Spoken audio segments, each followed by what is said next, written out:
Vamos haciendo.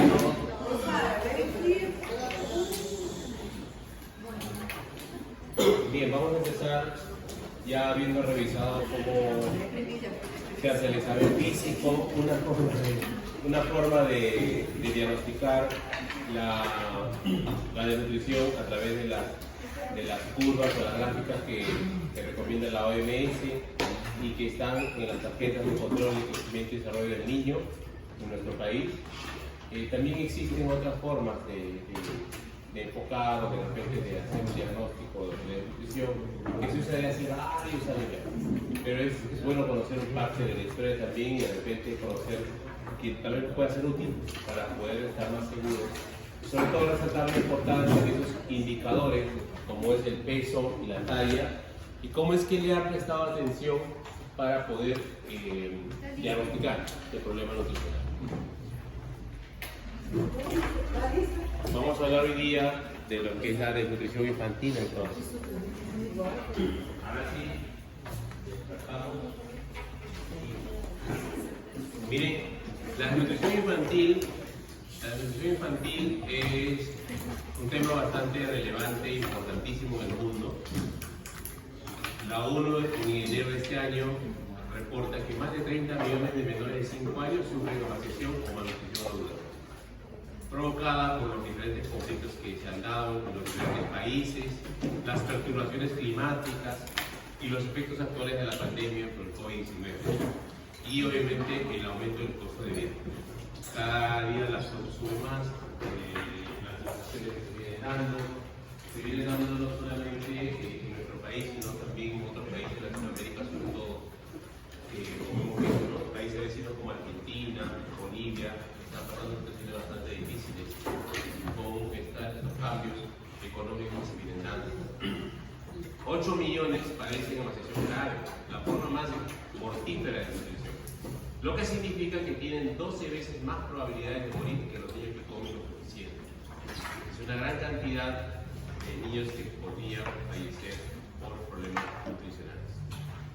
Las emergencias recurrentes que van ocurriendo en el mundo, el cambio climático que estamos viendo, que estamos viviendo, los problemas sociales y estructurales de los países se relacionan con la mayor o menor prevalencia de nutrición aguda.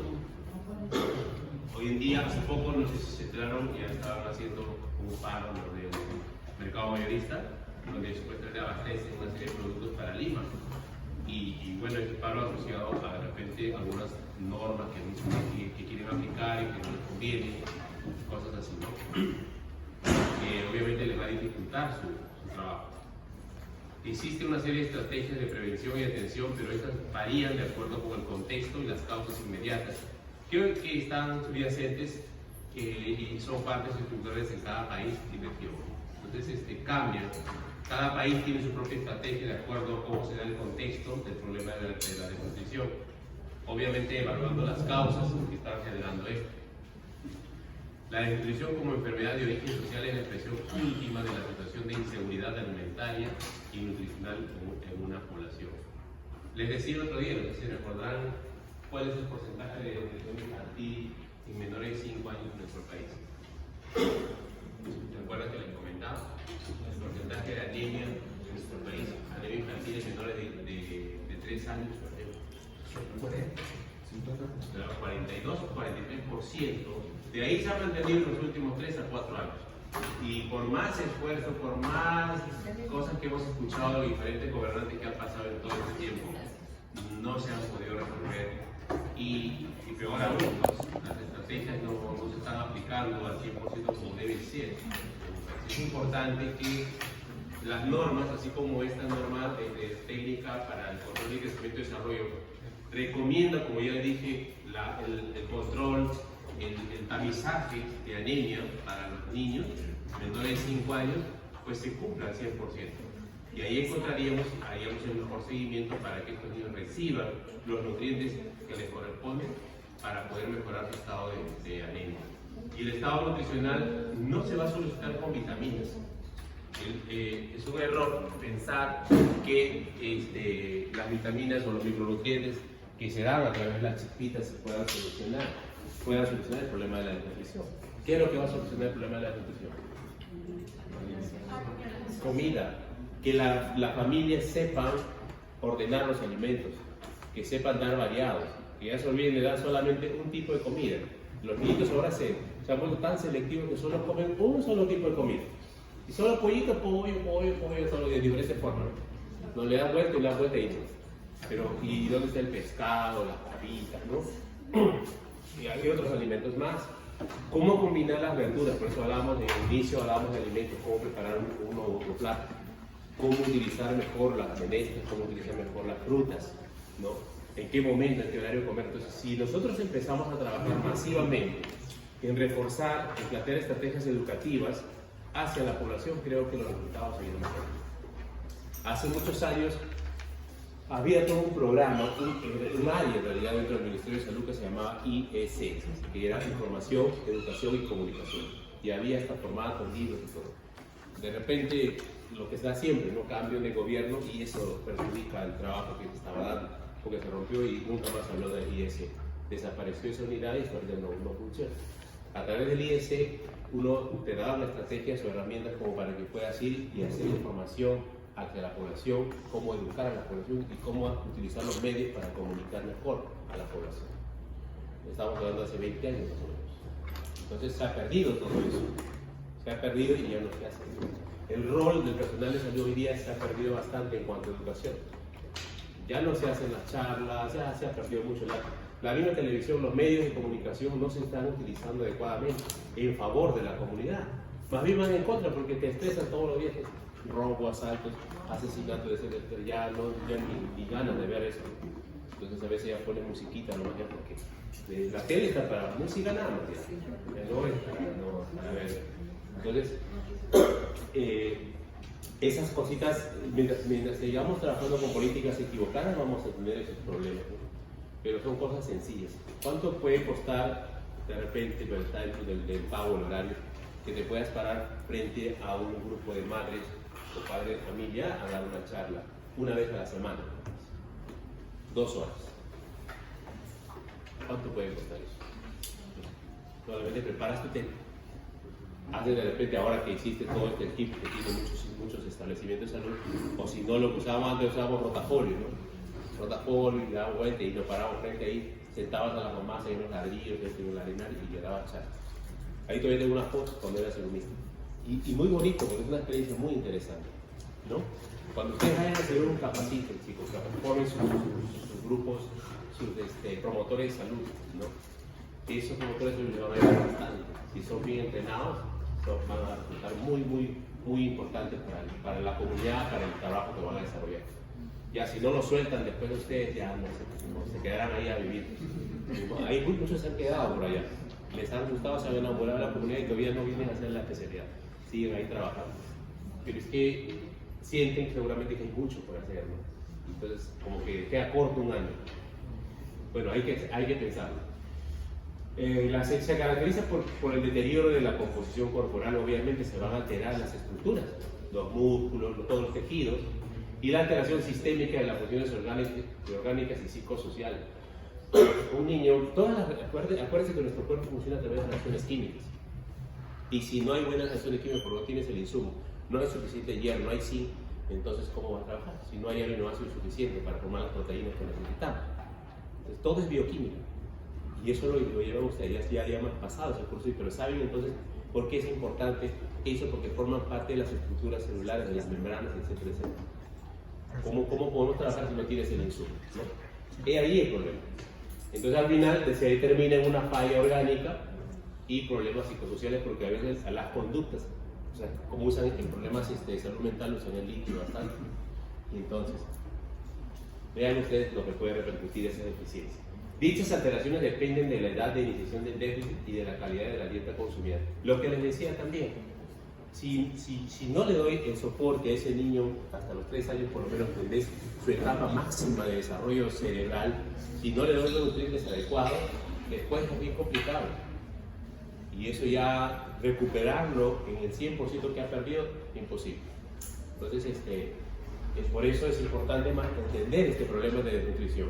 Si yo no entiendo este problema de desnutrición, no voy a poder concientizarme y decir, sí tengo que intervenir, sí tengo que aprender, tengo que seguir leyendo más cosas todavía. Ahí es un marco conceptual que tiene muchos años, mire de qué año es, del año 97. Y no ha cambiado, sí, igual. Miren acá, la manifestación final de todo un proceso, en este caso, hablando de desnutrición, ¿no? Es un desarrollo de desnutrición y desarrollo infantil inadecuado. Esa es la manifestación final. ¿Cuál es la causa de que hay una desnutrición, que hay un desarrollo infantil inadecuado? Seguramente el insuficiente consumo de alimentos o el que el niño se enferme a cada rato. Las enfermedades, a repetición, las enfermedades infecciosas, diarreas, problemas respiratorios a cada rato, porque no hubo una buena higiene, porque no hubo una buena alimentación, no hubo lactancia materna, por diferentes razones, empieza a generar déficit en la alimentación, la parte nutricional, y como consecuencia ahí está. Pero antes de esto, ¿qué más hay? ¿Por qué hay consumo insuficiente de alimentos? ¿Por qué hay inseguridad alimentaria en el hogar? No hay plata, nada garantiza que pueda llegar todos los nutrientes que requieren. Todas las casas no las tienen, ¿no? Hay inadecuadas prácticas de cuidado, el tema de la higiene, el tema de la preparación de alimentos. Y si yo no tengo esas buenas prácticas, o bien le doy mal, un insuficiente consumo o inadecuado consumo, y voy a promover también enfermedades infecciosas. Hay un limitado acceso al saneamiento, al agua y al saneamiento y servicio de salud. Ya hablamos también lo mismo. Todos los centros de salud están copados, ya ni cupo, no hay espacio, no hay posibilidades, no hay médicos suficientes, no hay personal de salud. Y a veces peor aún, suma ya eso que no tienes agua a veces. Bueno, antenoche cortaron el agua en mi casa. Justo estaba empezando a lavar mi ropa. Aquí no hay agua. Aquí no hay agua, peor. Ya, no me desmayo. Pero puede pasar. O sea, miren lo que va a ir ocurriendo. Ahora se viene una serie de avisos, ya nos están llegando, de los cambios que va a haber, con el tema del fenómeno del niño y todo lo demás. Entonces hay que ir preparando para varias cosas. ¿Qué pasará después de eso? Esa es la pregunta. ¿Estamos listos? Siempre nos preguntamos eso, ¿no? ¿Estamos listos? Y nunca estamos listos, ¿no? Pasó el COVID y seguimos igual, hasta peor todavía, ¿no? O sea, a veces lo que es más triste en las personas, a veces que los golpes no enseñan y deberían enseñar. Porque hemos visto errores, pero seguimos con los mismos errores. Y hasta peores algunos, como les digo. Esto también, todas estas situaciones de inseguridad, de inadecuadas prácticas, limitado acceso a saneamiento, o sea, a veces lo poco que tenemos no sabemos utilizarlo bien, también puede estar asociado a esa falta de conocimientos y educación. Puede que los recursos que tenemos, humanos, económicos, organizaciones, y su control definitivamente no son buenos. ¿Qué pasa si yo tengo recursos humanos? Ya, tengo profesionales de salud, pero no quieren atender, ¿no? O dicen, no, solamente 15 pacientes, no me pasa ni uno más. ¿Por qué? Porque la norma dice eso. Porque la regla dice eso. Y el otro paciente está ahí mal mirándote, ahí, ¿para qué lo tienes?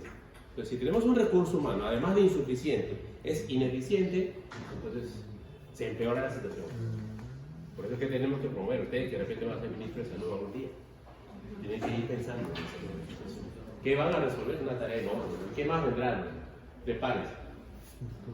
Acá, entonces, ¿qué influye para esto? Sistemas políticos, sistemas económicos, culturales y sociales, que son las causas básicas, y obviamente tenemos recursos potenciales. Tenemos, sí, medio ambientes, tenemos terrenos, tenemos áreas que si no se explotan adecuadamente, no se está favoreciendo a los cultivos que podría darse a las tierras para trabajar la tierra. Se está dejando mucho de lado. Y la gente, ellos son los que protestan siempre, ¿no han visto?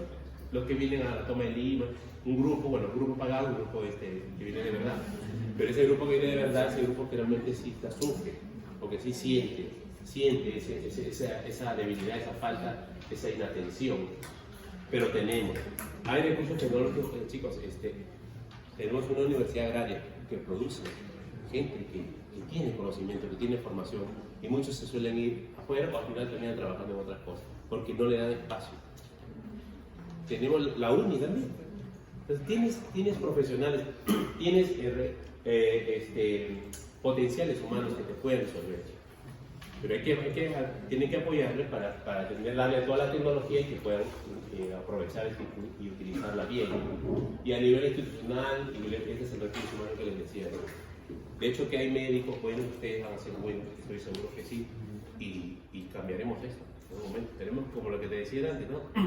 Hay que retomar lo que se ha deshumanizado. La medicina se ha deshumanizado en el país. Hay que humanizarla otra vez. Esa es la tarea. Por eso es que yo, si lo veo internado en Huaycán, nadie me hable de 150 horas. Hablaremos de 500 horas, 600 horas, vivan ahí en el hospital, pero no salgan hasta que terminen su internado. Porque eso de 150 horas ha deshumanizado las cosas. Y no digo que te aborques, no duermas, ¿no? Agarra su descanso, pero sácale el jugo a una oportunidad que tienes. La última oportunidad que van a tener ustedes es el internado. Y de ahí ya van a tener su título para firmar y todo lo que firmen ahí van a ser responsables. Entonces, es mejor que aprovechen al máximo. Esa etapa es la más bonita, diría yo, de la medicina. Y ahí es donde te humanizas más, donde empiezas a entender así con sueño, vas a atender a un enfermo que te viene a pedir ayuda. Ahí me vas a demostrar que realmente estás humanizando nuevamente la medicina. No, pero no, ya, las dos, ya, estoy corriendo a la puerta, están escapándose de su casa. No, ya es hora del almuerzo. Los tiempos han cambiado, pero eso es lo que les digo para reflexionar. Esto es lo que nos va a hacer mejorar esa situación. Y hablamos, yo lo puse aquí porque no estaba en el temario, pero es un tema de malnutrición lo que tenemos que hablar. Aquello que está por déficit, que es la desnutrición, y el caso súper extra contrario es la obesidad, sobrepeso y otras enfermedades no transmisibles. La consecuencia de esto ya saben lo que es, ¿no? Hoy en día tenemos niños con diabetes, niños con problemas cardíacos, con colesterolemia, hipertrigliceridemia, y niños con hipotiroidismo, bastante. Entonces se tiene que empezar a trabajar. ¿Qué está pasando en esto? Y obviamente las carencias de micronutrientes es lo que vemos más, pero ya esto está equilibrando. Si esto sigue aumentando, miren, esto está en 14% más o menos en el país. Esto ya está en casi 6%. Y estamos hablando de niños pequeños. Entonces no estamos tan lejos, ya está por 50%, ya la va a alcanzar. Cuando la ENDE se empiece a producir mejor, con mayores informaciones, vamos a encontrar resultados reales. ¿Hay factores de riesgo para la desnutrición infantil? Sí. Ya hemos visto en parte los factores biológicos y dietéticos. Esto hablamos de mala nutrición desde el momento del embarazo en la mamá. Las infecciones recurrentes también. El niño que nace prematuro. Recuerden que una infección puede adelantar el parto y tenemos un bebé prematuro. La desnutrición in útero. Si mamá no come bien, no sube peso. Entonces, ¿cuánto debe ganar de peso nada más durante el embarazo? 2. De 9 a 12, ¿no es cierto? 9 a 12 kilos es una ganancia aceptable, pero hay que ver que esa ganancia sea también en base a nutrientes adecuados. Siempre la ganancia es en base a nutrientes adecuados. Lo hay mamás que te ganan demasiado y nadie hace nada. Llega el momento del parto y ya, ¿qué vas a hacer esa hora? Entonces, o no comió mucho. Si yo tengo buen control prenatal, voy a considerar esa ganancia ponderal de la mamá, ¿sí? Para evitar que haya desnutrición in útero, que haya bajo peso al nacer, ¿no? Que haya niños prematuros. La dieta todavía a veces sigue siendo inadecuada, ¿no? No sé si alguno de ustedes tenga alguna experiencia ya de haber visto un sobrinito, o su hijito de repente, o hermanito. Si estamos comiendo, o la vecinita, si está la dieta que come al diario es lo adecuado. ¿Qué comen los niños ahora más frecuentemente? ¿No? Canchitas, dulces, muchas golosinas, lo práctico, ¿no? La practicidad se ha vuelto un enemigo, porque, claro, comida rápida. Entonces, ¿qué es lo que sucede? ¿Qué es lo que sucede? ¿Dónde tendría que cambiarse eso? Si usted fuera directora de un inicial, ¿qué recomendaría a la mamá? ¿Qué haría para que los niños coman saludable? Las charlas, una educación, ¿a quiénes? ¿A quiénes más? A las tutoras, los docentes. Porque ¿quién va a supervisar eso? Eso se promovió en un momento, ¿no? Se habló de los kioscos saludables. ¿Y dónde quedó eso? Porque igual, ¿qué ¿Qué hace en el inicial cuando hay un cumpleaños y quiere compartir algo? Golosinas, o en vez de decir, "Ay, trae una manzana de una naranja", ¿no? ¿Qué tal si hacemos un compartir de frutas? Por ejemplo. No, que pobrecito, que los niños, pero son niños, ¿no? Precisamente por eso, porque son niños, necesitan ese soporte, ¿no? Ese cambio. ¿Cuándo vamos a enseñar entonces a comer saludable? Entonces es un buen punto donde tenemos que manejar que todo lo que come el niño debe ser adecuado, mejor orientado.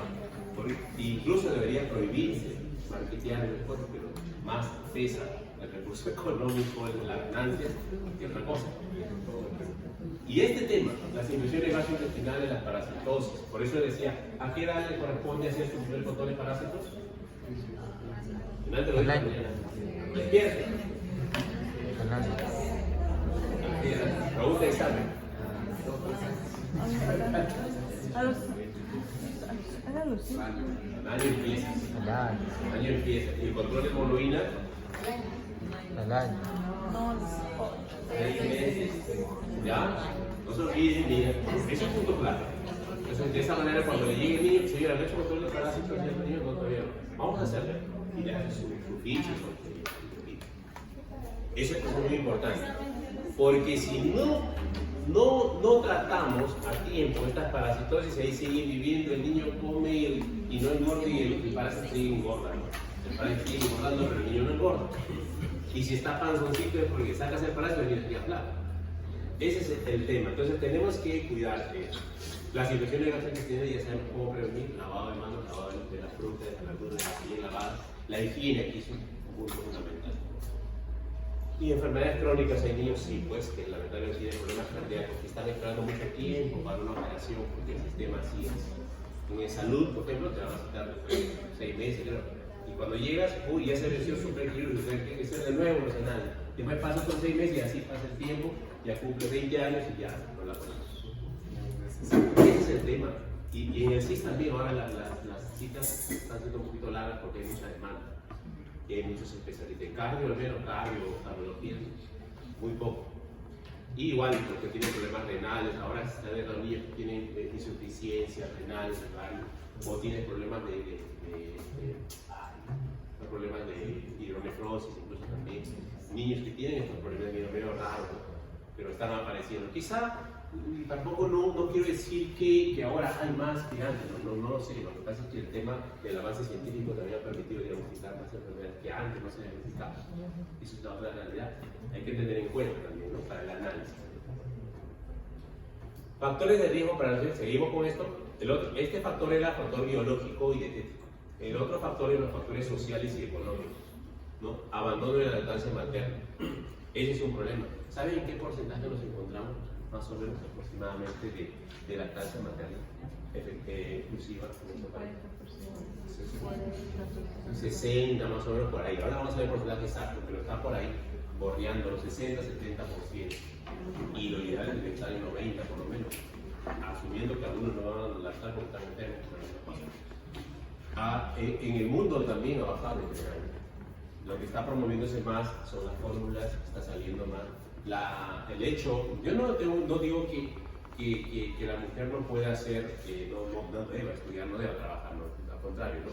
Debería darse. Lo que tiene que ayudarse es a organizarse para que pueda rescatar la lactancia materna. Habiendo ya hoy día conocimiento de cómo guardar una leche materna, yo conozco personas, a ver, uno que me acuerdo, la hermana de un amigo, llegó, ella es técnica de enfermería y era su primer bebé.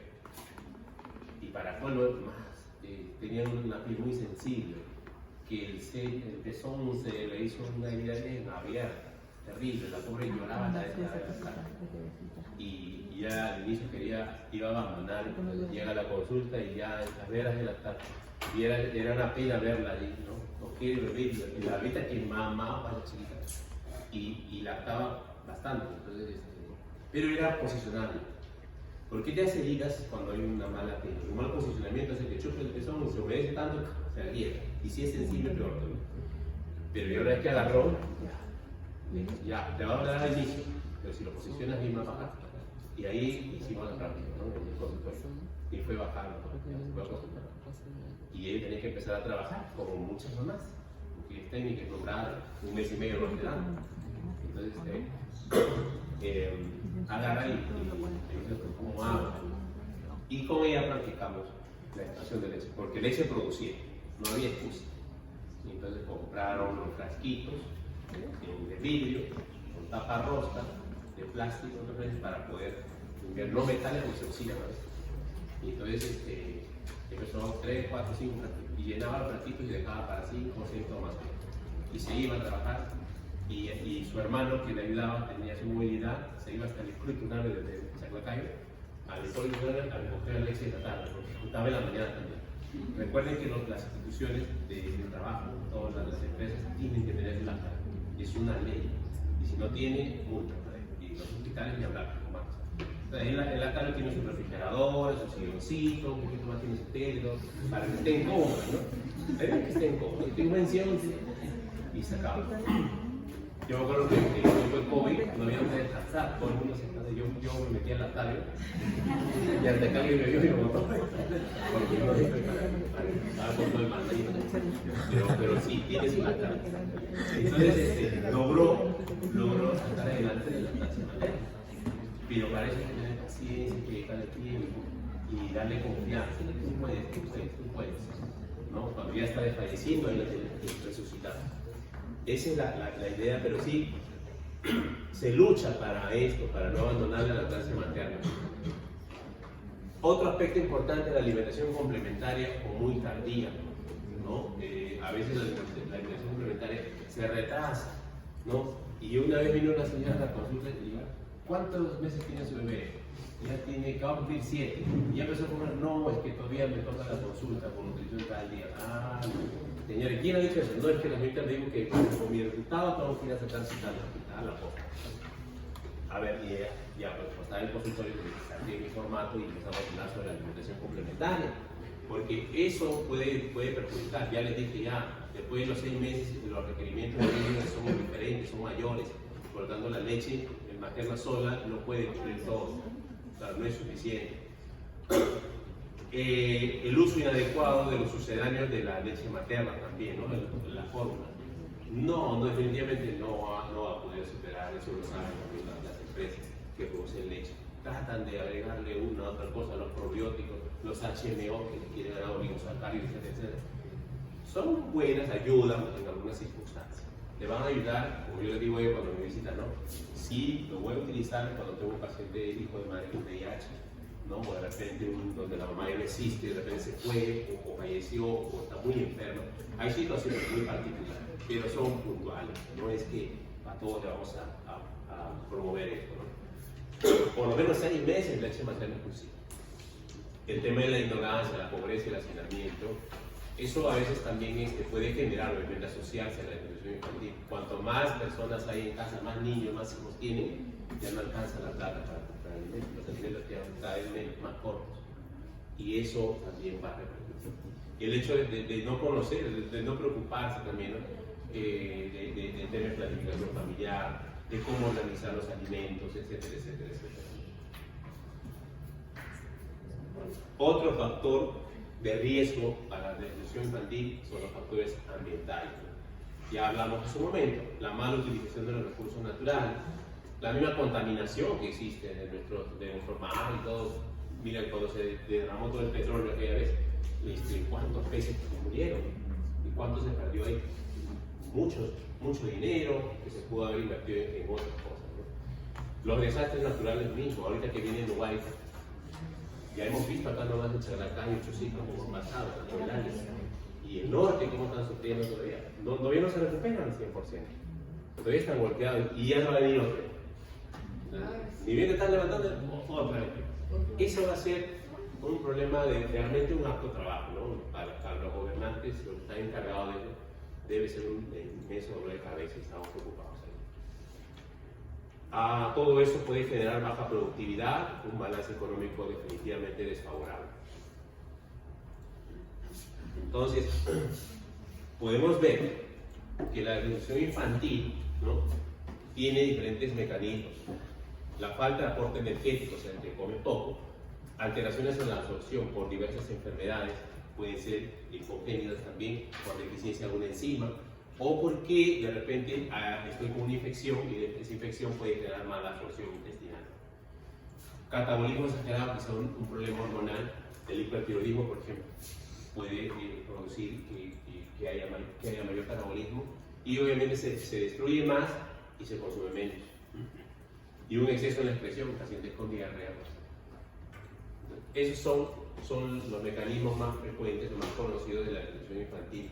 Eso va a generar desbalance entre los aportes y requerimientos de uno o varios nutrientes. Obviamente, va a haber déficit de nutrientes de corta duración, solo compromete las reservas del organismo sin alteraciones funcionales importantes, ¿no? O sea,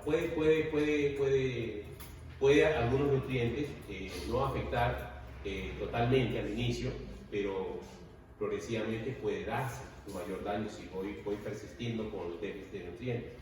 Y esto al final va a asociarse a un freno en la curva ponderal, como hemos visto con la curva que hemos analizado en la mañana, al inicio, y luego afecta la página. Cuando al inicio, en la parte aguda, afecta el peso, pero ya cuando la cosa se hace persistente, pasan un mes, 2 meses, 3 meses, ya va afectando el crecimiento en la talla también.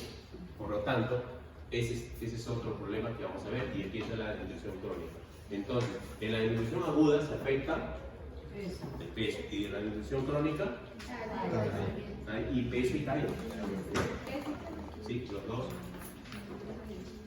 El consumo de las reservas, luego de eso, cuando ya se afectando la talla, ya lo último que va a empezar a ver es va a ver el consumo de las reservas. ¿Y dónde están las reservas? En los músculos, ¿no? En las grasas, y empieza a detenerse el crecimiento y ya se compromete también el estado inmunológico o el sistema inmunológico del niño. Y eso va a repercutir en el estado de defensa. Si ya no tengo buenas defensas, pues definitivamente voy a enfermarme cada rato, voy a estar cayendo, me levanto y caigo, y si voy a estar.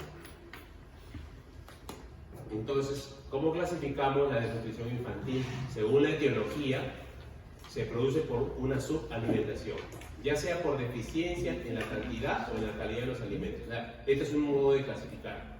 Y puede ser primaria, cuando la ingesta de alimentos es insuficiente. Secundaria, cuando el organismo recibe el alimento pero no la puede utilizar, ¿no? Y se interrumpe todo el proceso digestivo o absortivo. Y esto puede estar asociado a enfermedades que afectan las vellosidades intestinales. Esto es una desnutrición, genera una desnutrición secundaria a una enfermedad de fondo que tiene el niño. Y la terciaria o mixta, pueden existir ambas condiciones. Además de tener una deficiencia para la absorción o aprovechamiento de los nutrientes, no le dan, ¿no? Las dos cosas. Eso ya es lo que amamos. Pero existe. Aquí está. Según el tiempo de evolución aguda, donde se afecta el peso fundamentalmente, todavía no la talla en esta etapa, y la crónica se compromete el peso y la talla. ¿Ya? Eso debe quedar bien claro para que ustedes puedan identificarlo.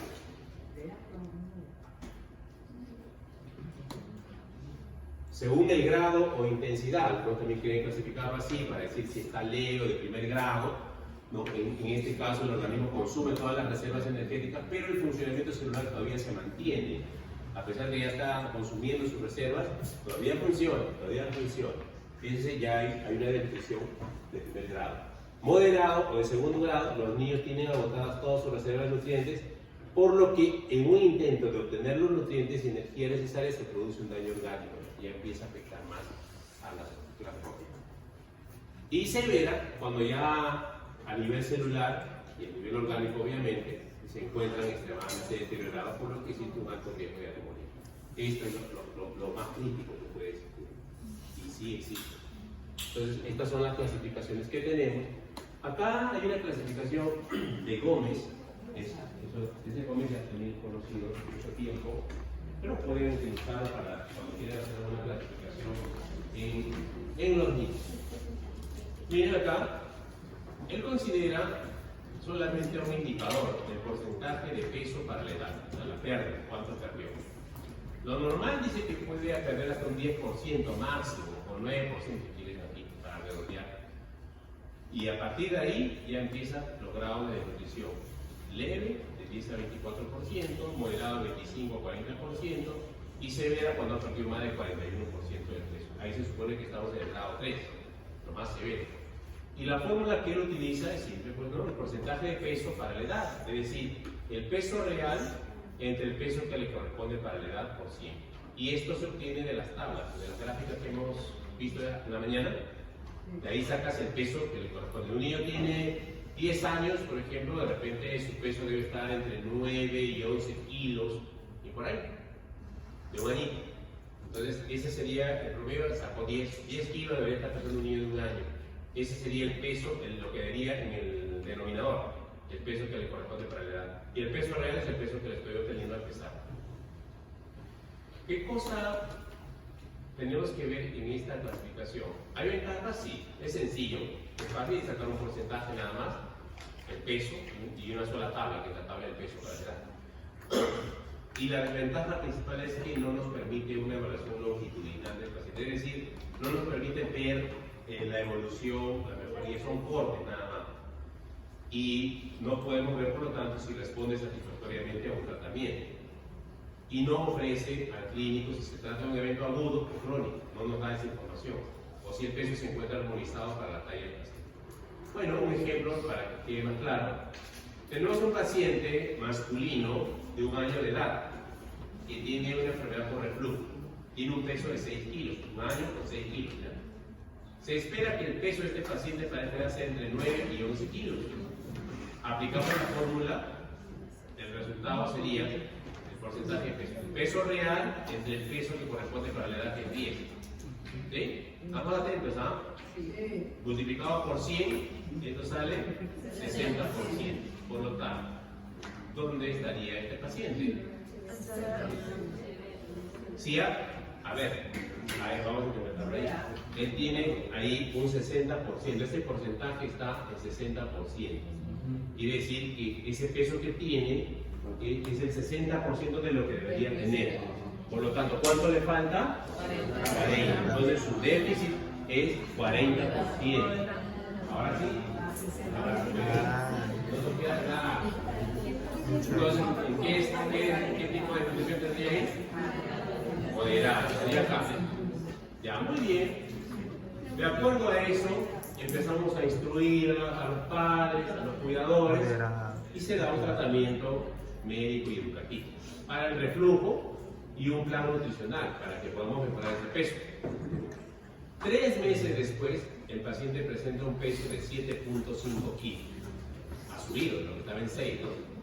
Si aplicamos la misma fórmula con este peso de 7.5, el resultado será 7.5 entre 10. Ahora, 3 meses después, sale 75%. Quiere decir que tiene un déficit de 25%.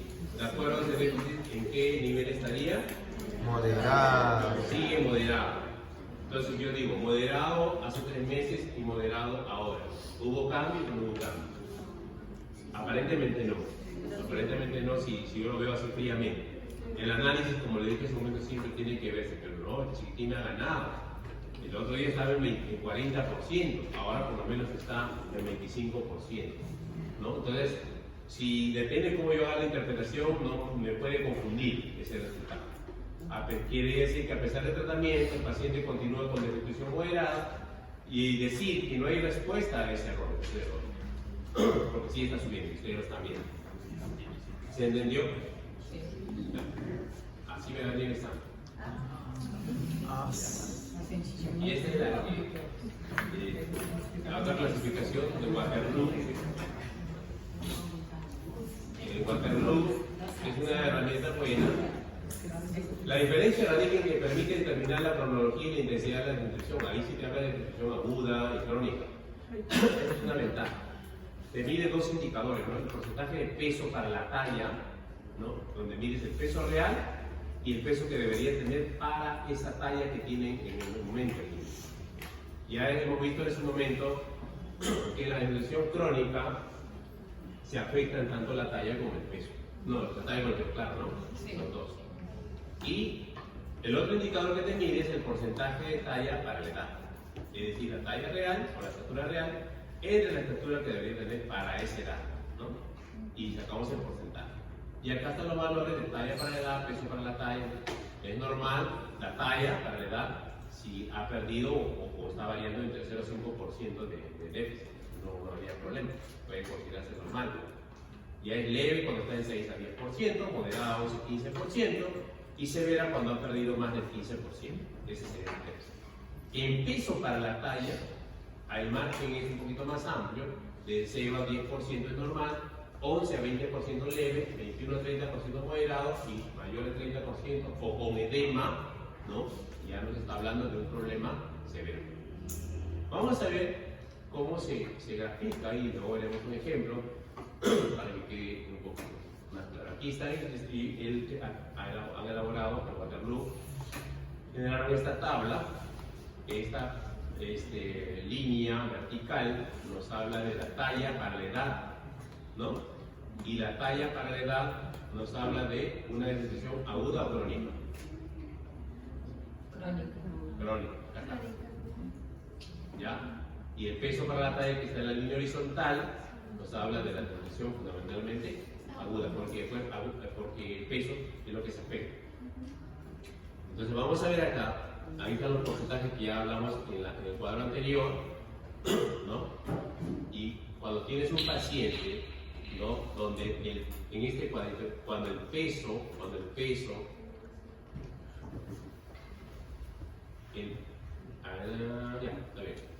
el peso que está por debajo del 90%, acá ven esta línea roja, estamos hablando de algún tipo de nutrición, pero se relaciona con nutrición aguda, ¿cierto? Sí. Y el crónico va a ser cuando empezamos a hablar de 95 para abajo. A partir de ahí, para acá, hablamos de nutriciones crónicas.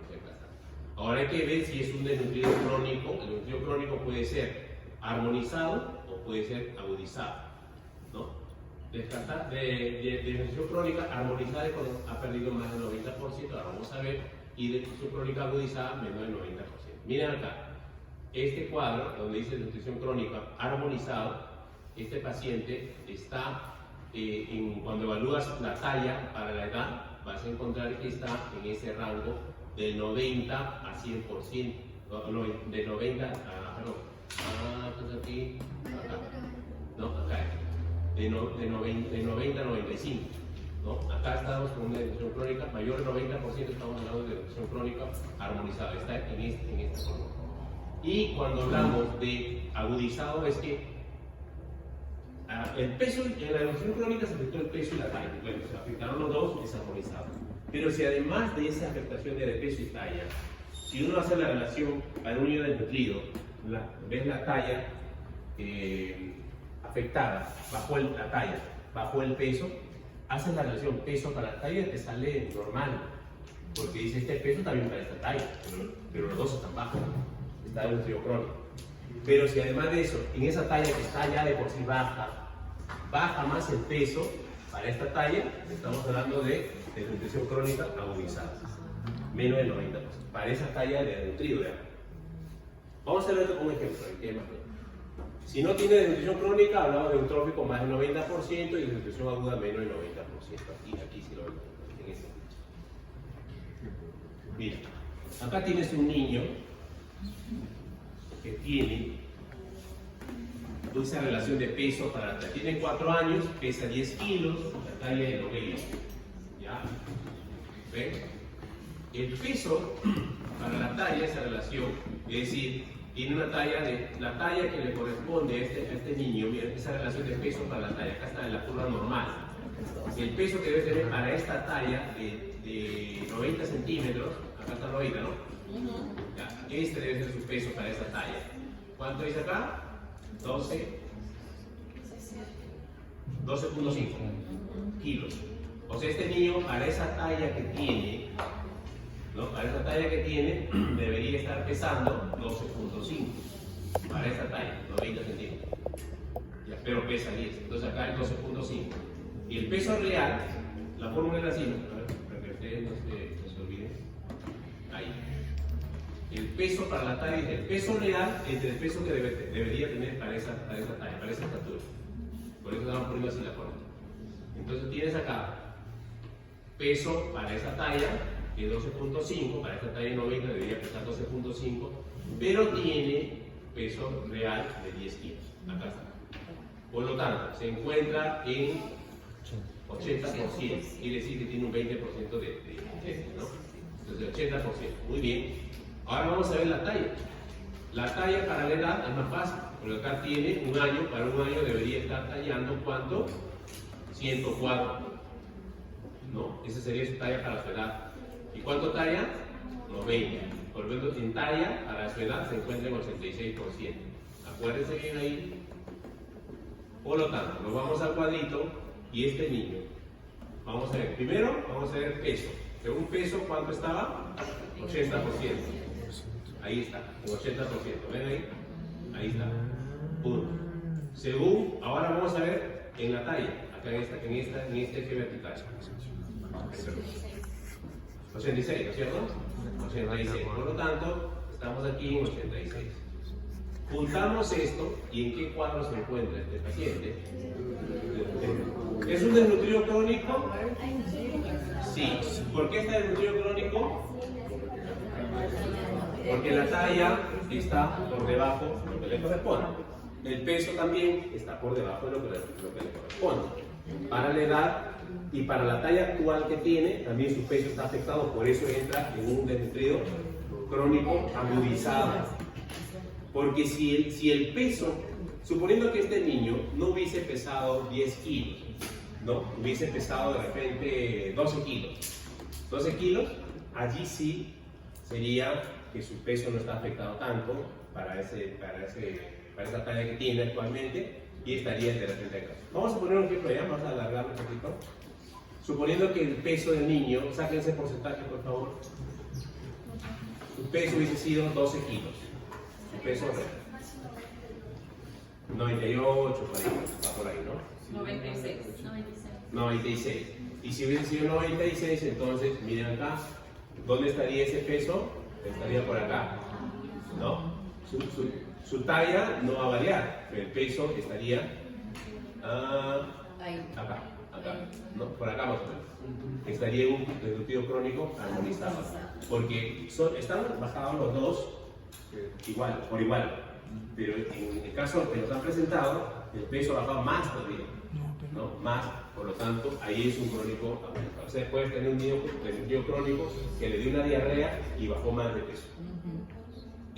Para eso nos sirve, para poder diagnosticar, ¿no? Una desnutrición crónica, grado 2, sí, porque estamos en este nivel, mira, el grado 2 acá está. ¿Cómo está la talla para la edad? Estaba en 86, si no me equivoco. 86 estaba acá. Grado 2, moderado. ¿La talla en cuánto estaba? ¿El peso para la talla? 80. 80, está casi por aquí, a la justa, ¿no? Entonces tienes ahí una desnutrición grado 2 y es una desnutrición crónica agudizada. De acuerdo a este cuadro. ¿Ya?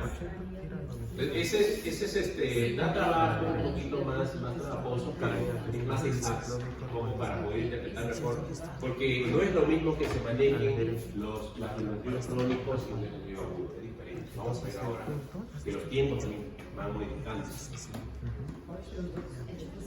Hay indicadores, de acuerdo a esta clasificación de desnutrición, hay indicadores que siempre nos van a servir. Y ya hemos visto, miren, los indicadores antropométricos que utilizamos para evaluar la desnutrición, el peso para la talla, ¿no?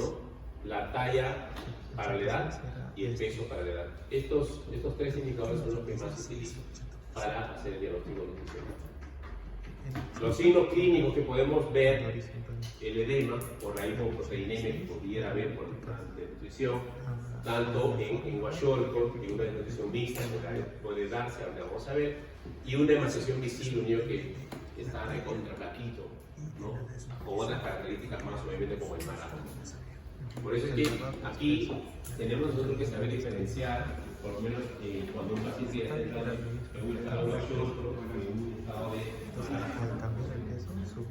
Entonces, miren aquí, usualmente esta desnutrición tipo Kwashiorkor, tipo marasmo, que acá hay un cuadro comparativo para ver algunos criterios.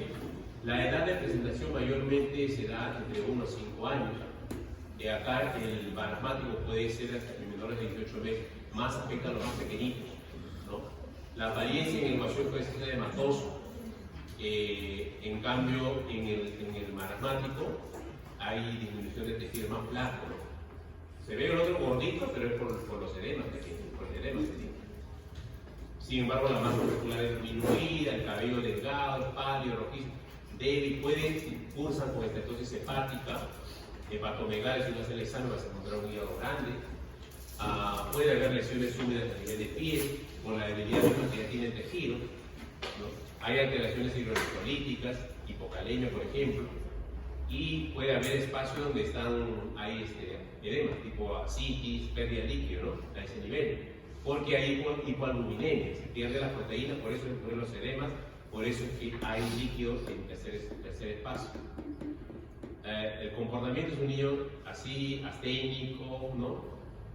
Usualmente cuando empiezas a recuperar con el aporte de proteínas y los nutrientes que necesita, hay una buena respuesta generalmente, ¿no? Más puede estar relacionado con cuadros de nutrición aguda. Los marasmáticos tienen cara de viejito, se le cae el cabello, hay una debilidad de la hidratación,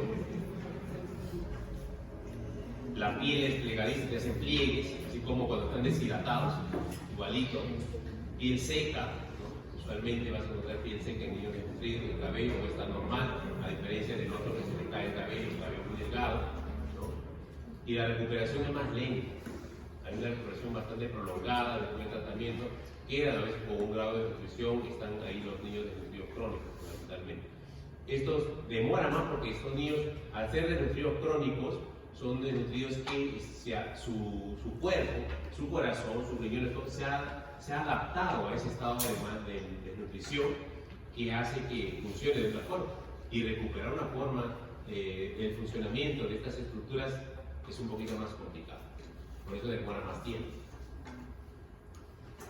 La otra clasificación, el guaxiólico marasmático mixto, en este caso hay ambas cosas, ¿no? Hay una combinación de ambas entidades clínicas, y eso ocurre cuando un paciente presenta desnutrición de tipo marasmático, que puede agudizarse, por eso el guaxiólico es más agudo, por algún proceso patológico, una infección que puede ocasionar incremento del cortisol de tal magnitud que la movilización de proteínas sea insuficiente y las reservas musculares empiezan a agotar y las síntesis proteicas se interrumpen en el hígado, ocasionando hepatomegalia, aunado a una hipoalbuminemia, y eso hace que tenga edema por la disminución de la presión glucótica.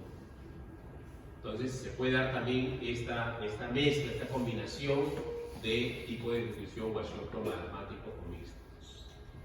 Cuando se tenga que hacer un diagnóstico de la nutrición, de hecho, cualquier diagnóstico, así sea una diarrea o un resfrío, vas a llegar a un buen diagnóstico con una buena historia clínica, una buena anamnesis, preguntar bien los antecedentes, factores de riesgo, buscar en las preguntas, a través de las preguntas, datos que nos pueden ser de bastante utilidad para determinar un buen diagnóstico. Hacer un buen examen físico. Tengo que saber reconocer edemas. Tengo que saber reconocer una piel seca, una piel que está bien hidratada. Al medir adecuadamente también hay que saber medir, hacer la antropometría, el peso, la talla. Hay que saber medir a niños pequeños. No es tan fácil. Tener obviamente un buen tallímetro, una buena balanza. Tener un buen laboratorio que te permita hacer exámenes de hematología, controles de glucosa, electrolitos, exámenes de orina, hemograma, un proteinograma de repente, que nos pueda ser de utilidad para poder ver cuánto o qué le vamos a reponer. Cuando sea necesario tener áreas de imágenes que sean útiles, no solamente la radiografía, sino también una ecografía, por lo menos. Recuerden que un paciente desnutrido fácilmente puede coger una tuberculosis, y eso es frecuente en nuestro país. En nuestro país no estamos lejos de la tuberculosis, siempre está alrededor nuestro. El tratamiento es sistemático, ¿no? Acá hay una forma que se da en 10 pasos. Primero, cuando tienes un paciente desnutrido, si está un desnutrido severo, amerita un tratamiento hospitalizado. Hay que tratar y prevenir la hipoglicemia, porque estos niños tienen que hacer hipoglicemia, todos están consumiendo y tienen poco insumo en el organismo. Hay que prevenir la hipotermia, también no controlan bien la temperatura, por lo tanto hay que ponerlos en ambientes adecuados. ponerle abrigos adecuados, hay que tratar y prevenir la deshidratación y hay que empezar a hidratar de manera lenta, ¿no? De repente 12, 24 horas y vamos avanzando. Corregir también los desequilibrios electrolíticos que pueden existir. Hay que saber entonces responder sodio, potasio, que son los que más afectan. Y cuando empezamos la alimentación, hay que alimentar de manera prudente, muy lento, hay que prevenir las infecciones, algunas veces hay que utilizar antibióticos, sobre todo si tiene lesiones en la piel, fácilmente puede diseminarse. Tenemos que buscar estas infecciones, ¿no? Los micronutrientes, las vitaminas que requieren, hay que empezar a dárselo de poco, la vitamina D, la vitamina A, sobre todo, la C, que ayuda a regenerar tejidos. Y progresivamente ya va pasando los meses o semanas para empezar a recuperar o ver el crecimiento, cómo se va resolviendo. Y paralelamente a ello también hay que proporcionarles estimulación sensorial y apoyo emocional. Muchos de estos niños pueden tener muchas carencias, ¿no? Sobre todo de tipo emocional. Hay que preparar un seguimiento para la recuperación. No es que ya no recuperé y ya nunca más lo veo. Hay que nuevamente invitarlos, citarlos o buscarlos en la casa a través de la visita domiciliaria si es que haya comen. No es un tratamiento sencillo, es un tratamiento que puede tomar varias semanas, quizá meses, para lograr recuperar. Y estoy seguro que, como le dije al inicio, dependiendo de la edad, en el momento que apareció el problema de la nutrición, ver hasta dónde se puede recuperar para lo que es las funciones cognitivas sobre todo. Ahí está, mira. ¿Por dónde empezamos? ¿No? En los primeros días, los electrolitos se reponen, mira, lento. Es un gráfico que te permite ver eso. Las infecciones de inicio tienen que tener cuidado, igual los micronutrientes también es lento. El crecimiento no lo vas a ver inmediato, obviamente lo vas a ver después de varias semanas, así lo vas a ver. Y la estimulación sensorial se tiene que dar todo el tiempo para que empiece a recuperar. El seguimiento se hace una vez que sale de alta, ¿no? En el proceso de rehabilitación. Bien, esta primera parte está quedando aquí. Vamos a ver la segunda parte. Vamos a hacer un break de 5 minutos. A ver, tomen aire.